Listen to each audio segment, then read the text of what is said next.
अस्सलाम वालेकुम, आदाब। आज एक बेहद ज़रूरी मुद्दे के लिए मैं आपके सामने आई हूँ। यति नरसिंहानंद जैसे ढोंगी पाखंडी लोगों ने फिर एक बार अपनी जुबान से नफरत का जहर उगला है और हमारे प्यारे नबी की शान में गुस्ताखी की है, जो हम सबके लिए नाकाबिले बर्दाश्त है। प्यारे नबी जो पूरी दुनिया के लिए रहमत और शांति का पैगाम लेकर आए थे, उनकी शान में ये गंदी जुबान से अपमान कर रहा है, जो कि हर अमन पसंद हिंदुस्तानी, चाहे वे हिंदू हो या मुसलमान, हर एक के लिए नाकाबिले बर्दाश्त है। ये हर बार अपनी जुबान से नफरत का बीज बोकर कानून से बच जाता है, क्योंकि राज्य सरकारें ईमानदारी से अपना फर्ज नहीं निभा रही।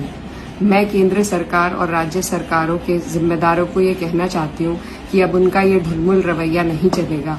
यति नरसिंहानंद और इन जैसे नफरती पाखंडियों के खिलाफ दिखावटी कार्रवाई न की जाए, बल्कि हेट स्पीच, यूएपीए और एनएसए की गंभीर धाराओं में इनके खिलाफ कार्रवाई होनी चाहिए, ताकि ये एक नजीर बन सके और आइंदा कोई ऐसी जुर्रत न कर सके।